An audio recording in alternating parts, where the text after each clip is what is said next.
When you think about businesses that are selling through the roof, like Skims or Allbirds, sure, you think about a great product, a cool brand, and great marketing. But an often overlooked secret is actually the businesses behind the business, making selling and for shoppers buying simple. For millions of businesses, that business is Shopify. It's home of Shop Pay, the #1 checkout in the world. You can use it to boost conversions up to 50%, meaning way less carts going abandoned and way more sales going through to checkout. Upgrade your business and get the same checkout Allbirds uses. Sign up for your $1 per month trial period at shopify.com/income, all lowercase. Go to shopify.com/income to upgrade your selling today. Shopify.com/income.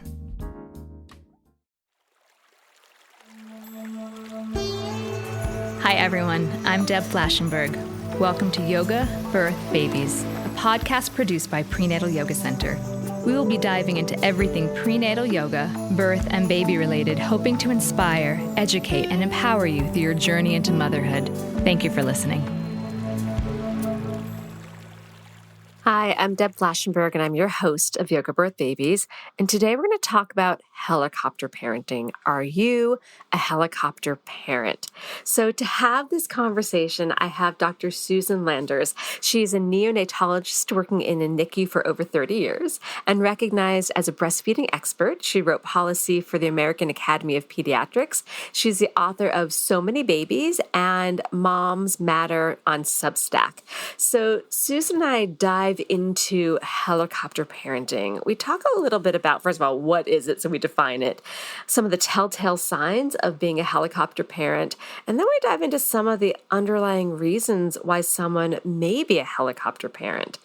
And then we turn the corner to start talking about how this style of parenting can inhibit child development and impact mental health. And because I love practical advice and I want you to walk away with information that can help you take steps if you do recognize yourself as a helicopter parent, we talk about practical ways to build independence for a child to help avoid helicopter parenting and ways to encourage independence in your child. And we talk about boundaries and creating resilience. It's a really wonderful conversation if you find yourself feeling like maybe you're overbearing or over-intensive with your parenting style, or it's just an invitation to look at your own parenting style and think, how does this impact my child? Is it a positive or perhaps negative? And sorry to use the word negative, but maybe lacking support in how they can grow independent. So I'm quite confident you're going to get a lot out of this conversation. I'm excited for you to hear it. Now, of course, before we get to my talk with Dr. Landers, I always love to give updates about what's happening at the studio. So really the best way to check out what our current workshops are and our holiday schedules and our online and in-person classes, everything's on our website at prenatalyogacenter.com. You can register for classes. I can see you on the mat. You can get all your workshops and, of course, our past podcasts and past blogs. And, of course, we have some free videos. So everything's on the website at prenatalyogacenter.com. And then I know that some of our listeners are also yoga teachers. And if you are excited about supporting the perinatal community, check out our prenatal and postnatal yoga teacher trainings. They're quite in depth. They're quite a passion. And I'm just so excited to help support new yoga students in embracing and supporting the perinatal community. All right. I think that is enough from me. We're going to take a super quick break. And when we come back, please enjoy my conversation with Dr. Susan Landers. This episode is brought to you by Nordstrom. Summer's almost out and fall's calling. Luckily, Nordstrom has everything you need for the season ahead, all under $100. Discover new arrivals from your favorite brands like Mango, Princess Polly, Wave, Free People, BDG, and more. Whether you're planning a last-minute getaway, heading back to class, or refreshing your office looks, you'll find the latest trends and beauty must-haves without breaking your budget. It's easy, too, with free shipping, free returns, and in-store order pickup. Shop today, in stores, and at Nordstrom.com. Hi, Susan. How are you? Hey, Deb, I'm good. Thanks. I'm really excited to talk to you. So, as we were talking before I pressed record, I often pick topics that I find interesting, whether it's something that maybe I think applies to my own parenting or things I see as parent and or hear in social media. So, when I was looking recently about a topic, thinking what I should do, I decided to do helicopter parenting. And that's actually how I found you. I did kind of a deep dive and to see who wrote about it, who spoke Oh, about it. And good. that's how I found you. So I'm excited to jump into this. So I think the way we should do this is I want to hear a little bit about you and then what led you to focus on medicine and motherhood. Oh, thanks. I raised 3 kids while practicing medicine full time, which was a tall order. So I've made plenty of parenting mistakes. My love was medicine and neonatology, where I take care of sick infants, premature infants, and sick full-term infants in the NICU. And I loved that as a resident and a fellow. And so I always wanted to get married and have a family, but that didn't come until later when I was 33 years old.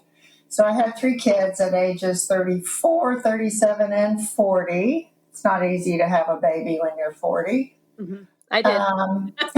Yeah. And I loved every minute of being a mom, but it was always very challenging to juggle the 2 roles, motherhood and medicine. And looking back now that I'm retired, I think I probably worked too many hours. I probably was not home quite enough. And I missed out on a lot of stuff. And as a result of that, I was probably a helicopter mother when I was home. And I can recognize now that I did some things that are not especially effective and helpful in raising independent kids. Now, having said that, my children are all grown and very independent and have turned out just fine. So I think that a good message for your listeners is no matter what kind of mother we are, as long as we love our kids and we're present as much as possible, they will grow up knowing that they're loved and appreciated and have value. So helicopter parenting was just one of my little mistakes, besides working too much. Well, that actually is helpful because then you can really speak to it. So Yes. jump right into the topic of helicopter parenting. How would you define it? I think, you hear people say intensive parenting, that's part of it. I've also heard snowplow parenting, but I don't like that analogy because that's kind of like pushing snow on a road. But helicopter parenting gives you this image that you're hovering like a helicopter. So I think helicopter parents constantly want to monitor everything that's going on in their child's life, their activities, their social interactions. They always want to intervene, the hover and prevent failure, help make decisions for the child so they don't have to struggle with anything. And they tend to make decisions that the kid could have made for him or herself.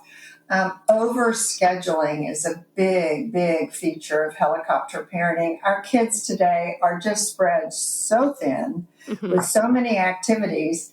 And the best thing I did when I had my 3rd kid was say, okay, 2 activities a week for each child. That's it. No more. You pick the 2 you want to do and you can do that. But nobody's doing 3 or 4 activities a week. That's crazy. So overscheduling is a big part of helicopter parenting. We want our children to be exposed to sports and music and hobbies and interesting things, but sometimes it's too much in addition to what they're doing in school. I actually find that my son in particular, when he does feel overscheduled, he needs his own time. Like he'll actually say, like, I cannot go to Taekwondo today. And then sometimes he does sit on a device, but I limit that. But Yes. when I say, okay, device time down, he actually goes in the backyard and he has some hobbies that he does on his own. So Nice. it's fun. He's far more aware than I say my daughter is, who always wants to be on the go. But it's interesting that he can sense when he's getting over scheduled and overstimulated, that he pulls himself in and kind of retreats to a little introverted time. But he'll like do stuff with his hands, Yeah. like believe it or not, he like whittles and he paints and Yeah. he like Oh, nice. yeah, Nice. he recently got like a soldering kit. I'm like, just don't burn down Oh the my garage. gosh, that's wonderful. He's so perceptive. So he knows when he needs to kind of settle and step Yeah. away and maybe get outside in nature. Let's keep going into some more telltale signs that someone is a helicopter parent. So we've got hovering, maybe over controlling, over Yes. scheduled. Are there other things that I think when parents are involved with sports and they're so involved that they want to talk to the coach or yell at the coach or implore the coach to do something different, that's a sign of being a helicopter parent. When kids are little, it's just something as simple as yelling, be careful. I mean, kids have to play on a playground, and sometimes they're going to fall, and sometimes they might break an arm. And this is coming from a pediatrician. we've had But they've got to climb on the jungle gym, and sometimes they break a bone. So yelling at them, be careful, kind of, some people say it snuffs their ability to roam and discover and test limits. And so people should just kind of keep that in the back of their mind. If you're always monitoring your child, they know you're watching them. And they may not be like your son as eager to go out in the backyard and do something by himself. He might burn himself out there. But you're not out there saying, be careful, don't burn yourself. Now, here's a question. I will tell them to say, make good choices. Is that the same as be careful? No, it's not. Make good choices is a good thing to say because they're walking out the door. You're giving them the ability to make the choice. Helicopter parents make the choices for their kid. They don't want them to fail, and so they make sure they talk to the tutor and the tutor covers what they think, or they make sure they help them with a special project so that they don't fail. And they make sure that they've talked to the teacher ahead of time instead of waiting for the teacher to give the report. I was so busy I didn't talk to teachers ahead of time, but every now and then I would ask a coach a question. And finally, when another daughter was not doing very well with volleyball, she had been on a select team, but then didn't make the varsity high school volleyball team.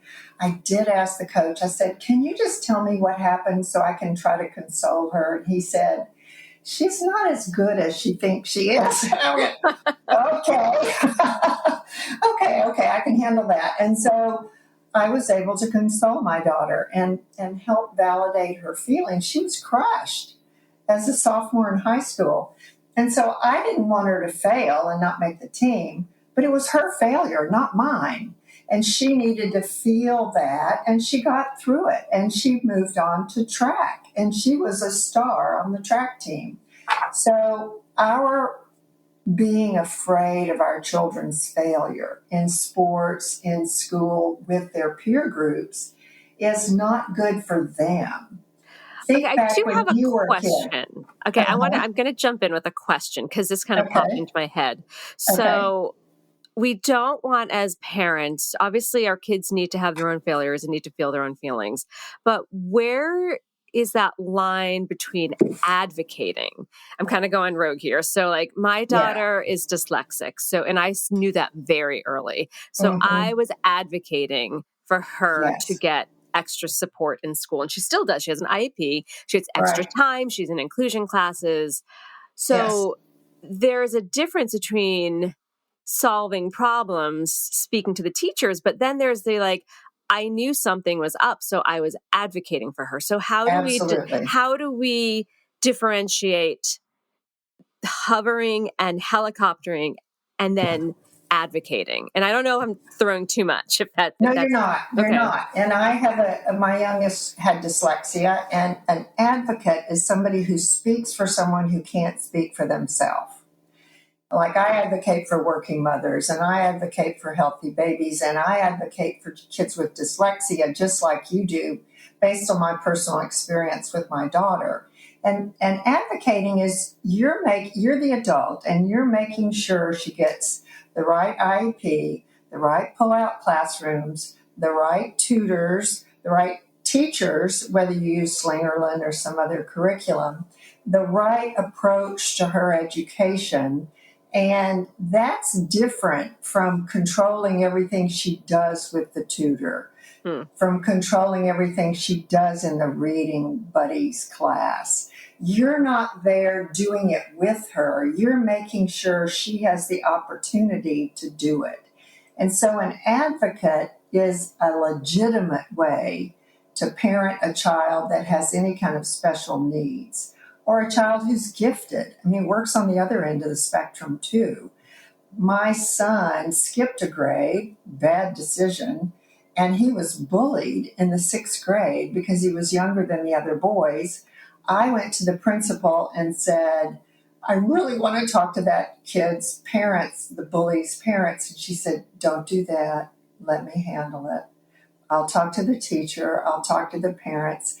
I don't think she handled it well, but I stayed out of it. And I asked my son from time to time, how's it going? Let's talk about what's going on. He made it through. And the next year, he was fine. And that year of being bullied, and it was verbal bullying, it wasn't physical, had really taught him a lot. And he had learned how to defend himself and stand up. And he said, Mom, those boys are all skateboarders. They're all jocks. And I'm not like that. You know, I like computers and cameras and stuff. And so it had allowed him to know more about his own self and protect himself. And so I think the principal gave me good advice. She said, don't go plowing into the bully's parents. Let the school handle it. And, you know, it was my fear of him failing. I didn't want the bullies to pummel him. But, you know, sometimes kids say really mean things to other kids. And they have to hear it. And they have to figure out who's a good friend and who's not. Well, you actually said something that I was thinking about when I started researching helicopter parenting. I was thinking most people probably don't want to get this over involved or intentional in their children's life, like so over involved. So you mentioned something, fear. I was thinking a lot of the helicopter parenting probably comes from insecurity or fear on the parent side. So what do you think that is the main underlying reason? Or what do you think is going on that the parent adopts this parenting style? Well, we live vicariously through our kids. We want our kids to succeed. Like, I'm just thrilled that my daughter is a pediatric ICU nurse and I was an ICU doctor, and I just love that she loves ICU medicine. But we want our kids to be something, whether it's like us or something successful or something exceptional. And when they stumble, we're scared of their failure. And I don't know if it's unconsciously fear of our own failure, or if it's our difficulty letting them be their own person. And of course, it depends on the kid's age, you know. You're not going to treat a 6th grader the same way you're going to treat an 11th grader. I think that fear of failure is just parents loving their kids and wanting what's best for them. But since I'm a baby boomer, let me give you a contrast. My parents never came to a school function, never came to a volleyball game. My mother worked as an elementary school librarian. She never was involved in any of my school activities, extracurricular, friendship groups, nothing. And I grew up to be excessively independent and overachieving as a result of it. So a lot of the ways we parent our children encourage our children to develop certain qualities. the biggest concern that I've read about is that when parents don't have good boundaries between what's their issue and what's the kid's issue, we make them more anxious. When we say, I want to help you with this, I don't want you to fail, let's go back and drive home and get your homework, we're saying, I don't think you can handle this. And that can make children more anxious. Yeah, you kind of answered my question that I was thinking about helicopter parenting and how it inhibits child development and impacts their mental health. So you're It saying does. anxiety. What other ways might helicopter parenting inhibit child development and mental health? If you're excessively stifling, it can cause depression because the child feels overly controlled and suffocated with all of the fretting. Some kids grow up with low self-esteem if they've heard constant criticism and not had autonomy.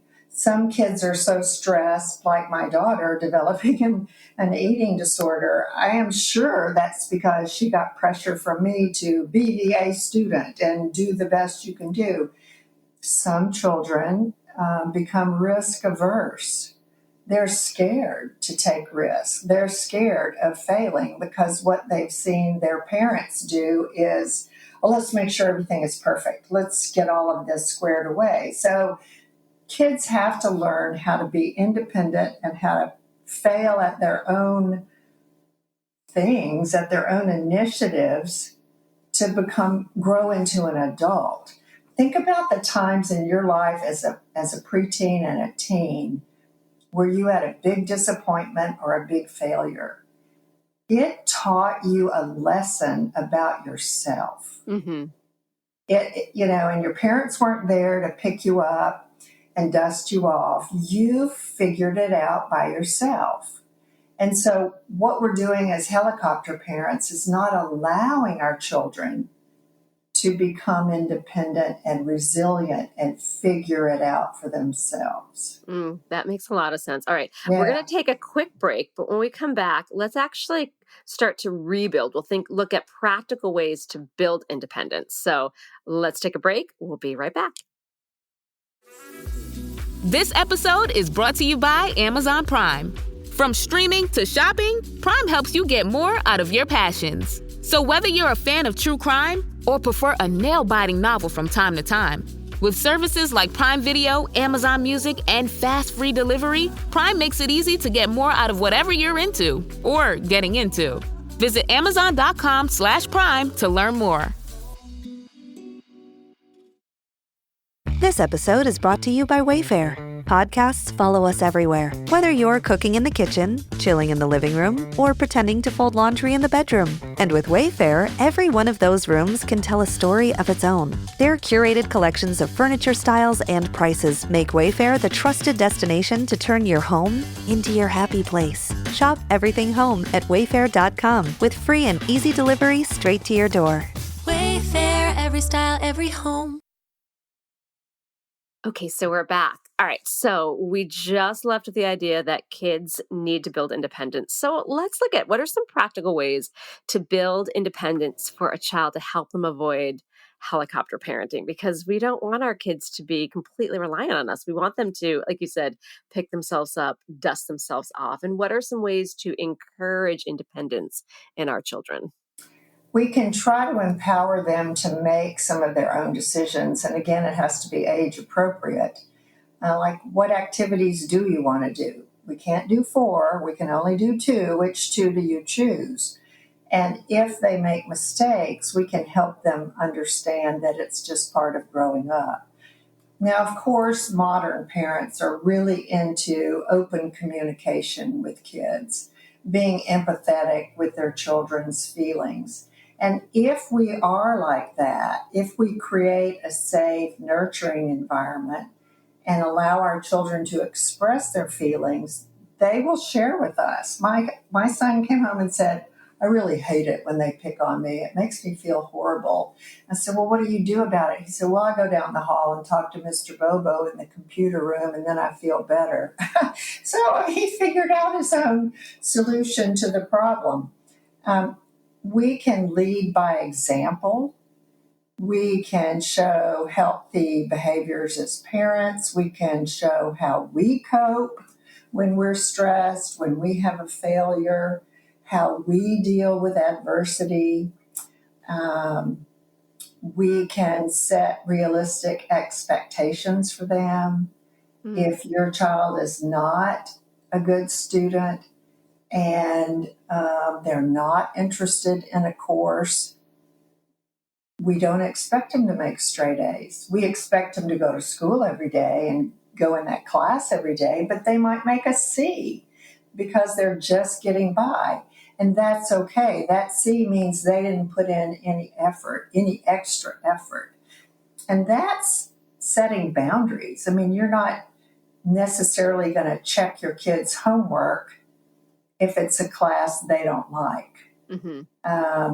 I remember when my youngest stopped practicing her violin, and I think it was the same time around when she didn't make the varsity volleyball team.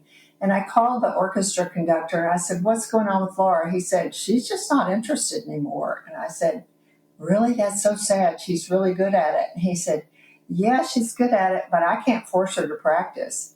You can try." And so I tried and it didn't work. And, she quit playing violin. I was sad about that, but it was her life. It was her talent. It was her decision. And you know what? She picked it back up in college and played for several more years in college. So it's those kind of things. It's letting children make their own decisions when it's appropriate, talking with them about those decisions, giving input, sure, but not being unrealistic. Okay, I was thinking about, you mentioned expectations and boundaries. So where I think I struggle sometimes is setting expectations and boundaries without being overprotective. I'm going to say I'm not overprotective, I'm overbearing, because some of the things that I try to set boundaries on, the main conflict of boundaries in our house is actually screen time. And I feel like my kids are a little older. I know some of our audience, they have toddlers, and I think screen time can be even challenging for them. So what are your thoughts about setting boundaries and expectations without being overprotective or overbearing? The single most important word is consistency. If I made another big mistake as a mother, I was inconsistent. I would enforce a boundary one week, and then I would say, "Oh, I'm so tired," or whatever, the next week. And that gives them mixed messages, mixed signals. The rules get all messed up. The expectations are fuzzy, and they don't know what to do. So setting boundaries and expectations have to be consistent, and they have to be realistic. I didn't make my daughter practice her violin even when she didn't want to. I said, "Well, you're not going to make it in the orchestra next year." She said, "I don't care. I'm over it." I think, there's a great newsletter on Substack called Techno Sapiens, TECHNO SAPIENS. It's written by a psychologist at Brown University. It is all about the research around screen time, setting boundaries, helping parents with this very thorny issue. I don't know how you young parents do it. I would just be berserk trying to keep my kid off screens because I think it's basically a huge waste of time. But they like it. They like texting their friends. They like playing video games. They like looking at stupid Instagram reels. But is it a waste of time? Probably, mostly. So I think that you and your husband, you and your partner are going to have to decide what the boundaries are, what the limits and rules are, and be very consistent about them. Check out that Techno Sapiens. I will. That sounds really good. Newsletter on Substack. It's all research, and she has 2 little kids. She hadn't really been there yet. Her kids are 3 and 5. Well, I love research. I'm a data geek. Yes. So good. so When I reached out to you about this, you had talked about wanting to talk about intensive parenting and helicopter parenting. How do you see them as different? I guess I kind of thought they were the same, but are you interpreting them as something different? No, I think they're the The same. same. Okay. And The then same. something. I guess snowplow parenting is the pushing. There was an Asian author that wrote a book about raising children that became straight A students and Oh, the gifted. tiger. It's Yeah, the tiger tiger mother. mom thing, Yeah. and that's snowplow intensive parenting. So I think it's all the same concept. It's the concept of over pushing, over pressing, over managing. It's like you're an agent for your kid. And that's not like being an advocate. What you're doing as an advocate for your kid with dyslexia is not over parenting or intensive parenting. So, in the intake form for this conversation, you mentioned working moms, and I was curious why. Do you see more working moms adopting helicopter parenting styles? I know you mentioned you felt you did. Do you think that's an Yeah. overall side effect of not being there as much, or what were your thoughts on that? Well, that's a really great question because we all have mom guilt. When we're at work, we're not at home. When something comes up, we can't handle it right on the spot. It's after the fact. And so because mom guilt is so universal and because working moms carry such a heavy emotional load of running the whole family, the appointments, the interactions, the activities, the lessons, the tutors, all the stuff that we keep in line in our minds, not just buying groceries and making dinner, but all the kids' stuff. Mostly our husbands don't do that. Our partners don't do that. Working moms are so into getting things done that they tend to take that on themselves. And I did it. Even though I practiced full-time medicine, and my husband did too, I took on all the family scheduling, all of the appointments, all of the activities. So I think working moms have this mindset that we have to get everything done. And with that mindset, it might make us tend to push our kids a little more, to schedule them a little more closely, to follow along a little more intently. Maybe it's a byproduct of managing work and a family. I'm not sure. For me, it seems like it was just all part of my perfectionism. I'm not saying working moms are perfectionistic. They are overworked and they do carry huge emotional loads.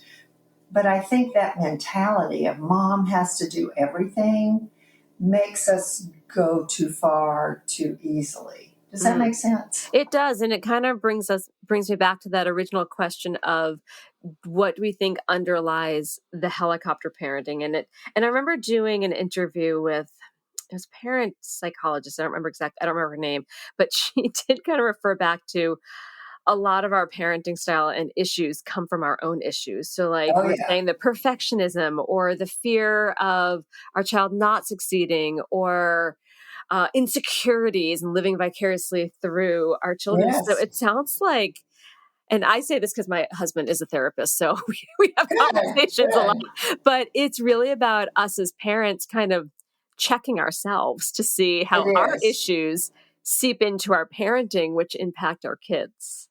Oh, it is, exactly. I mean, so the daughter of two physicians feeling pressured to make straight A's. And I mean, no wonder the poor girl developed an eating disorder. When we subconsciously want things for our children that we may not have gotten for ourselves, we put pressure on them. When we want them to succeed and it's not quite right for them or they're not doing well in that activity, that's too much pressure. When we have low self-esteem because we were criticized as a child, maybe we're too quick to criticize our children. And there are your husband's going to tell you there are lots of wounds that we carry into being parents that we then sort of re-inflict on our children. Yeah, my being a perfectionist, I'm sure, contributed to my daughter's sense of that. Yeah. My ability to handle stress may have been a good thing for my son. I was never risk averse, and one of my kids is a little bit risk averse. She avoids things where she thinks she might fail, and I don't know where she got that notion from, but maybe my husband, I don't know, but But it sounds like instead of overscheduling our kids, we can take one of those days for ourselves for our own therapy. absolutely. And you know what the kids see? They see mom thinks it's so important to be on her own, to have a quiet day, to exercise, to go out with friends. That's a big deal for mom, and that helps her stay happy and level-headed and not yell at me. And maybe that's a good idea, and maybe I should sort of model myself out of mom taking care of herself. That's the notion. I did not do that for my daughters, and they will both tell me, Mom, you modeled work constantly and always being in a rush. And I'm looking at them going, sorry, girls, I'm so sorry. But you're right. It is important to show our children that we value our own health and our own mental well-being, and that open communication is part of that. Dealing with stress is part of that. Having consistent boundaries is part of that. Sharing our struggles is part of that. You know, when I would come home and say, God, this doc at work just drives me crazy, one of the kids would say, well, what does that mean? What do you mean? What are you saying when a doc at work drives you crazy? And I said, okay, he and I have different opinions, and he told the family this, and I told the family that, and we don't agree on what the proper treatment is. And he kind of went behind my back, and then they would go, oh, that's what you mean. And so when we bring home our problems, they don't know what they mean. And if we talk through them with our spouse within earshot of our children, appropriately so, they go, oh, that's how you figure out stress and problems with work. Yeah, it's really how we model. It's how we model our own conflict. All right, we're going to take another break. When we come back, what is one final tip or piece of advice you would like to offer new and expectant parents? We will be right back. Now at Chipotle, our all-new Chipotle Honey Chicken brings Chipotle heat with a touch of sweet. Seared smoked peppers and savory Mexican spices, blended with a hint of pure honey for a perfectly balanced sauce. All combined with fresh, tender chicken hot off the grill, served up in your favorite burrito or bowl. New Chipotle Honey Chicken takes heat and sweet to a whole new level. But it's only at Chipotle for a limited time. Order now in the app for pickup or delivery. Chipotle, for real. Okay, we are back. So, what is one final tip or piece of advice you'd like to offer new and expectant parents? I think being a parent is the best privilege in the world. And you will always think you're not doing it right. And usually you are doing it correctly. You will always want what's best for your child. And that's a good thing. But it's most important to help your children become independent and resilient. You don't want your kids to stay home with you when they're 18 and they finish college. Finish high school. You want them to go off and go to community college or get a job. You want them to become independent people. So what you're doing as a parent with this wonderful privilege of raising this kid is you're helping to mold them into a resilient, independent, level-headed person.